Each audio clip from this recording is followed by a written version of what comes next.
Hi everyone, and welcome to the Knit California podcast. My name is Leslie. I'm a knitter, crocheter, spinner, pattern designer, and yarn enthusiast in Southern California, and this is my weekly podcast episode where I talk to you about all the knitting and everything that I'm working on this week. This week I have a couple whip updates, a brand new project that you haven't seen before, and a very exciting announcement about my Yarn Enthusiast bullet journals. So grab something to work on, grab something cozy to drink, and let's get into it.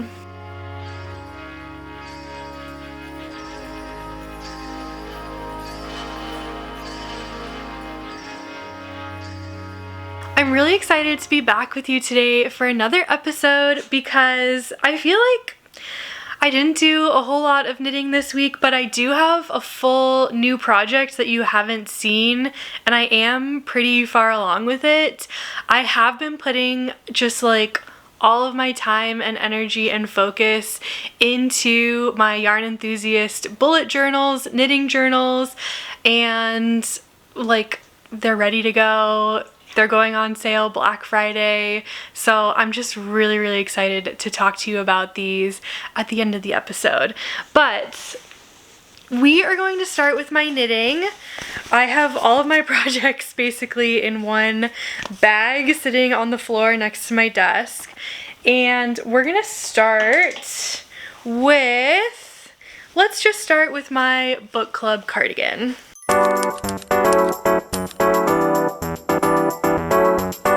Okay, I am knitting the book club cardigan by Sari Nordlund. It's an all-over cabled cardigan. Crazy busy, crazy knitting design here. But I have made some decent progress actually on this. At least it feels like it's decent progress. It looks like it's decent progress. So let me show you what I have done. I'm on the right front panel, and you can see my little sheep progress keeper. This is where I was on last week's episode. I had done maybe like an inch after picking up for stitches, and I have done all of this week, and it's looking really good. I have started, I don't know if you can see this. Here, maybe let's fold back the other side. Here we go. I have started the increases for like the kind of where the button band is going to sit on this edge here. So you can see that. That's really cool. And we've just got all the cable and the double moss stitch, and everything else is looking really good. I will say, I have finally memorized the cable patterns. It has only taken me what? How long have I been working on this now? Maybe like 4 or 5 weeks? But yeah, I mean, it's obviously like there's a lot going on. I guess like this and this. Okay, it's really only like 2 cables that you need to memorize because these 2 are the same and this is the different one. This is the one that was giving me the hardest time because in the middle here is the seed stitch.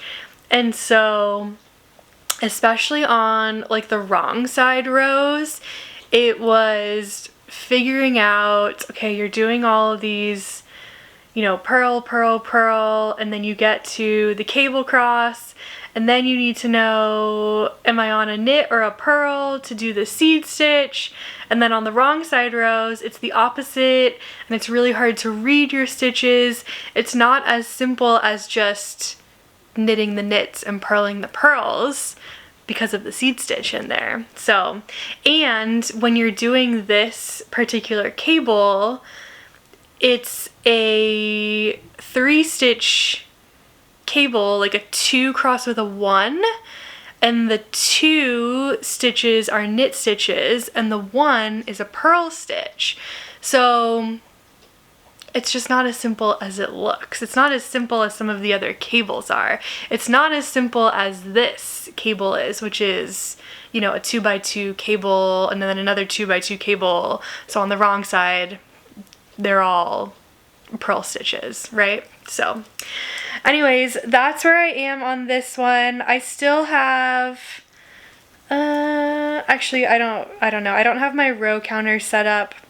I have my row counter set up in a different way than I normally do on this project, so that I have it set up on this project so that it matches the cable chart, the rows in the cable chart, in case I need to like go back and check what row of the chart I'm on. The way that I normally would set up my row counter is I would set it up so that it shows me how many rows left I have to knit in a section. I set it up as like a countdown. That helps me out a lot. But I can't really set it up like a countdown in projects like this because I need to be able to read the chart and not mess myself up. So I'm not sure how much longer I have left. It does, like, I've got this folded. I mean, it's pretty close to, I don't know, maybe a couple more inches to match the back panel. I don't know, we'll see. I moved my progress keeper. There's a little sheepy boy. And I think that's it for my book club cardigan progress. Oh, let me show you the yarn that I'm using for this. This is the Berroco Lanas Light in the color Phlox. It's a sport weight, 100% wool, South American Peruvian wool, held with the Knitting for Olive soft silk merino in the colorway Dusty Violet, and they're working out very nicely together. And yeah, this is just like a kind of long-term project. I know that it's going to take me a little bit longer to get through this, and so I'm just trying to make a little bit of progress every single week. At least like so that it looks like it's visual progress every single week. So okay, so that's my book club cardigan. Let's move on next and talk about my California sweater.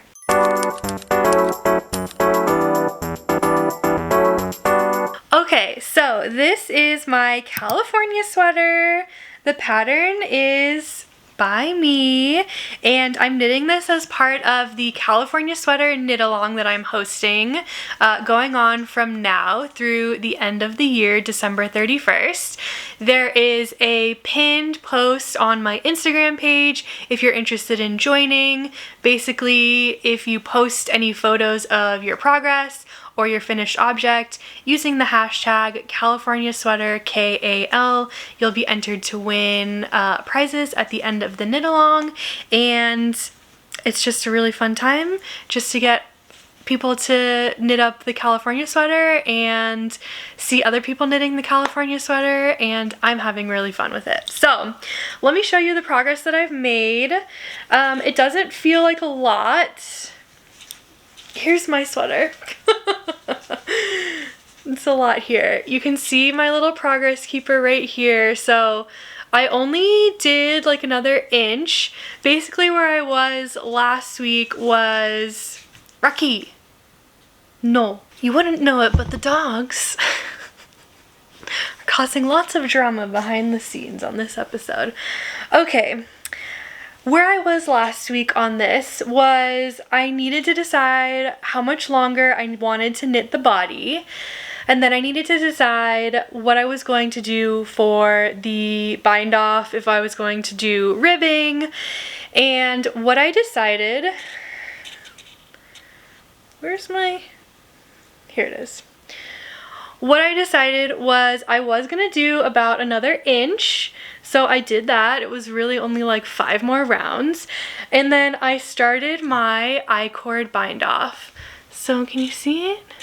Yeah, there it is. It looks really good. I've done like a quarter of the I-cord bind off, and then I got bored of it.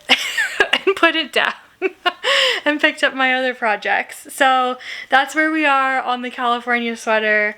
I need to keep going. I need to finish this bind off so that I can, you know, do the rest of it, because I really want to pick up the neckline. I think that's really gonna make it, like, you know, look really nice, is having a finished neckline, and then the sleeves are gonna go by really quickly, I think. So yeah, that's my California sweater. The yarn that I'm using for this, I need to wind up my last skeins, but this is a Silky Boucle yarn from Superglo Fibers. It's a one-of-a-kind skein. And then this is the Suri silk colorway called Mermaid Caves. And it's really fun, rainbow colors in the yarn, and you can see how it's turning out in when I'm holding them together. So there we go. That is my very little progress on my California sweater. Okay, let's move on and talk about my new cast on that you haven't seen yet, my Semper Slipover.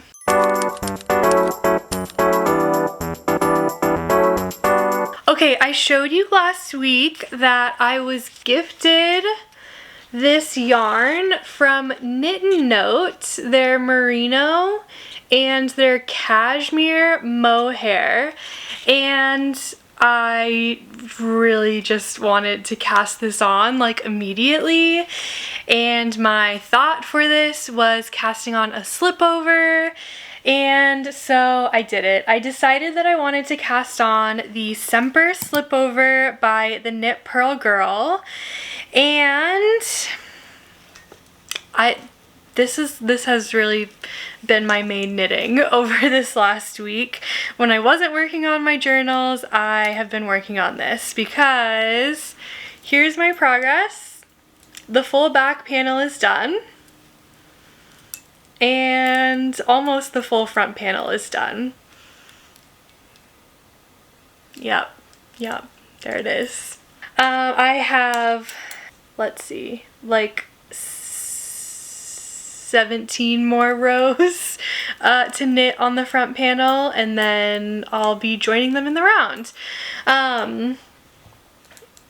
This yarn combination is so soft. I have really been enjoying knitting on this. I think that's why, like, I really haven't been able to put it down, is just because, like, and it's really this Cashmere Mohair, which I've been looking on the Knit and Note app. It doesn't look like this is available yet, so I'm not sure when it will be available, but when it is, you'll have to download the app, even the free version, and if you're interested, try to order some of this because it's really soft.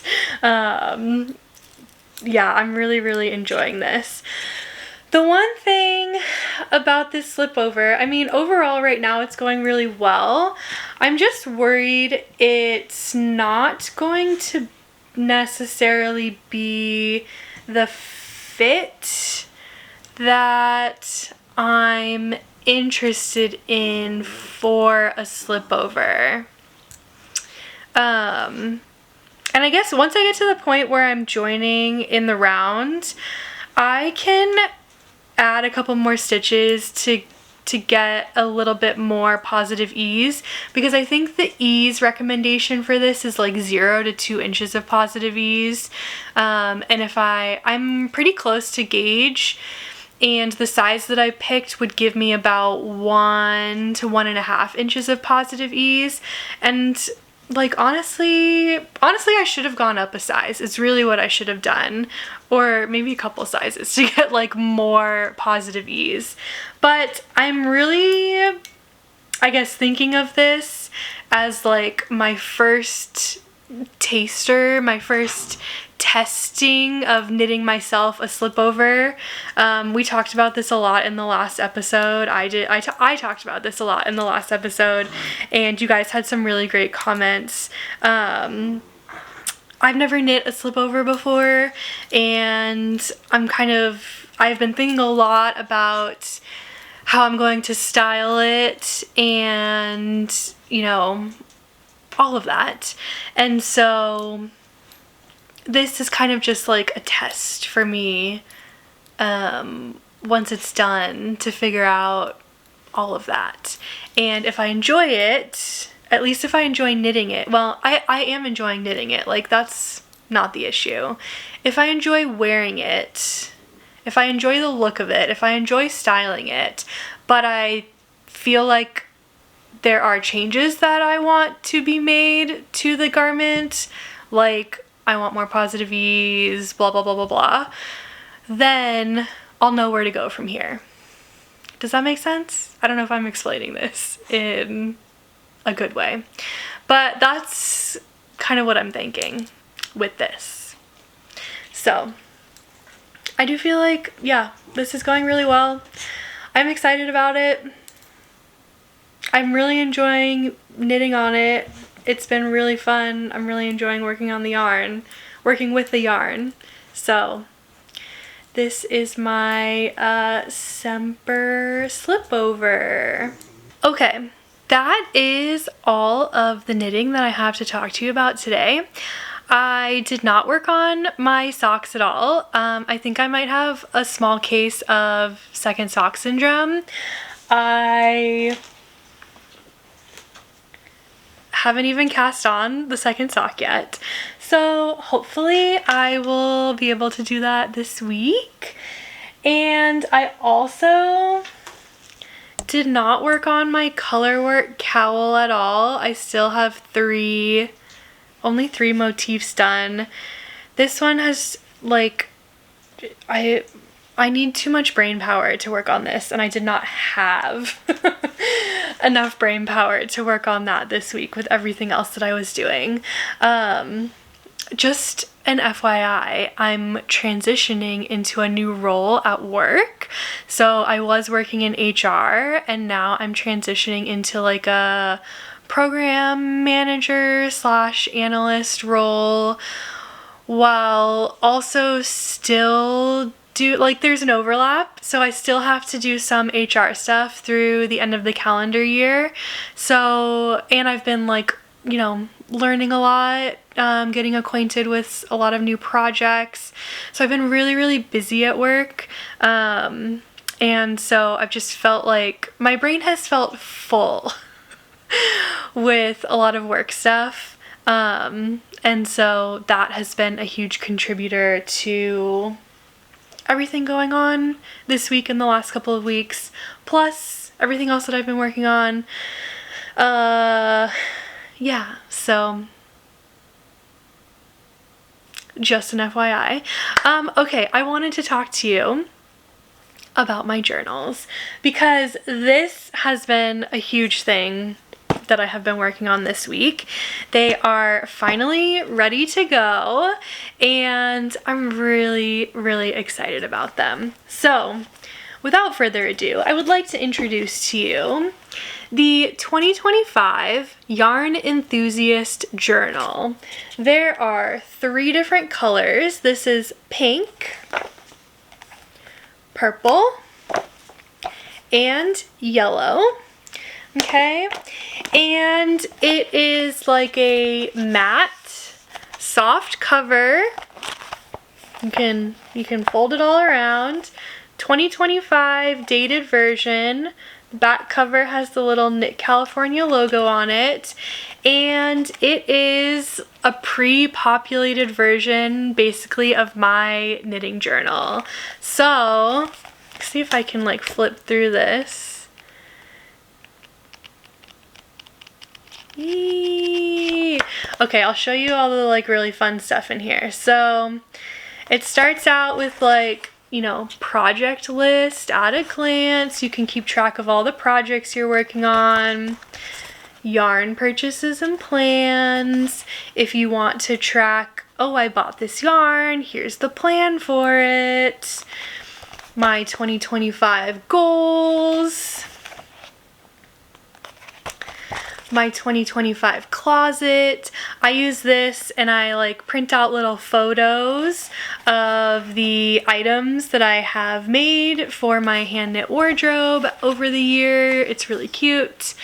A 2025 bingo. This is like kind of another version of like a goal where you like 2025 goals, where I put in all the little squares, things that I want to accomplish throughout the year, like knit something in hot pink, learn how to spin, you know, stuff like that. And then I get to cross them out over the course of the year.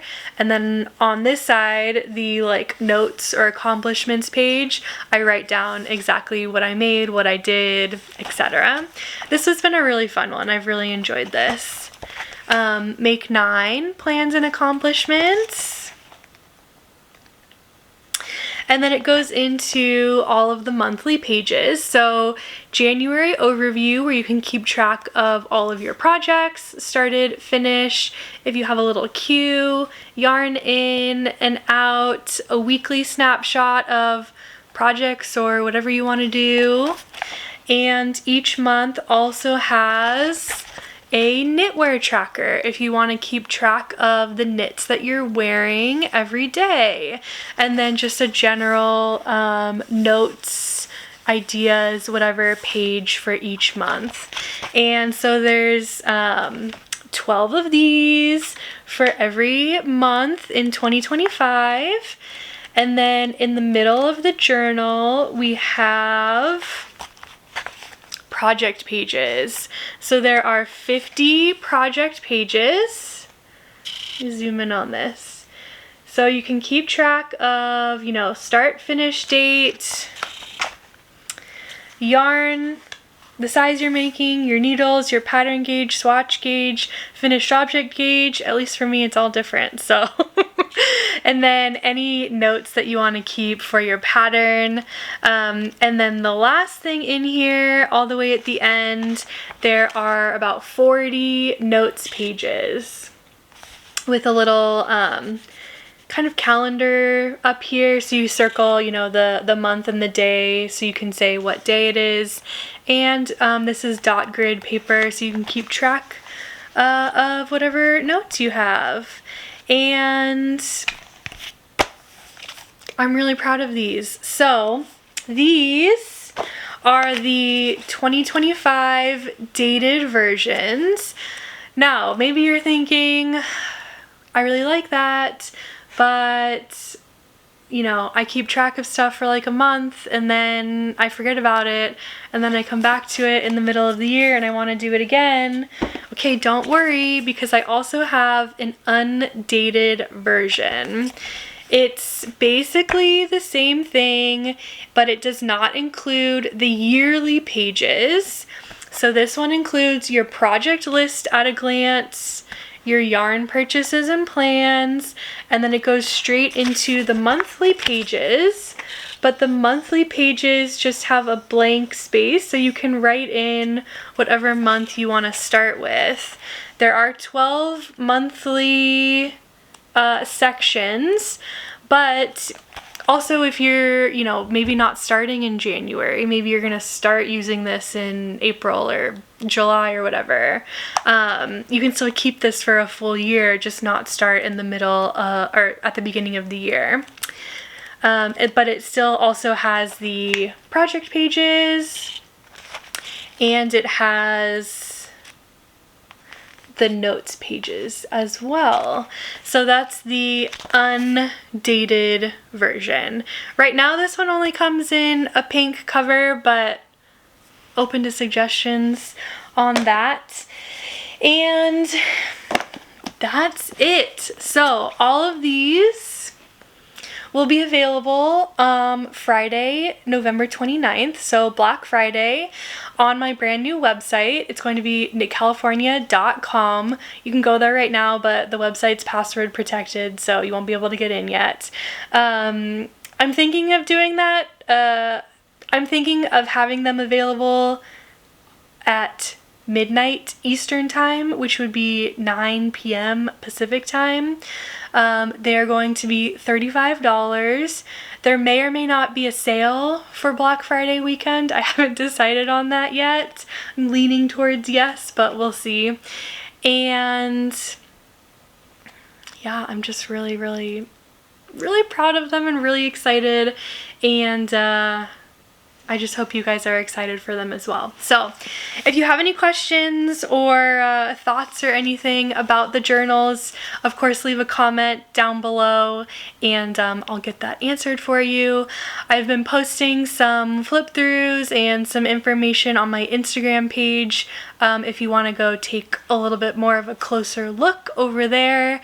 And I'll also be posting the link and everything as soon as they go on sale over on my Instagram stories as well. So make sure you go follow me over there if you want to like make sure you get them right when they go on sale. They're not going to sell out or anything. There is not a limited quantity. They're printed through a third party, so don't worry about that. So the 2025 Yarn Enthusiast journals are coming. And I know I said it a million times, but I'm just really proud and I'm really excited about them. So, okay, that is everything. Actually, I guess one more thing. Vlogmas is coming up. Yay, I'm so excited. I will be participating in Vlogmas. I am expecting to start on December 1st. December 1st will be like my kind of what to expect video. I'm actually gonna film that either later today or tomorrow. So look forward to that. And yeah. With that being said, this is likely one of the last podcast episodes of 2024. I may film another podcast episode after Vlogmas, kind of in that last week of December. We'll just have to see how I'm feeling. It might end up being more of like a, you know, close out the year, yearly roundup, one of those types of videos. So I'm not sure, but I don't know, that's always interesting to think about. But either way, the podcasts will continue into next year. Nothing will change about that. So, yeah. Alright, I think I've rambled on for enough for today. Thank you guys so much for watching. I really appreciate it. Click that subscribe button if you're not already subscribed to my channel. And I will see you on the next one. Bye!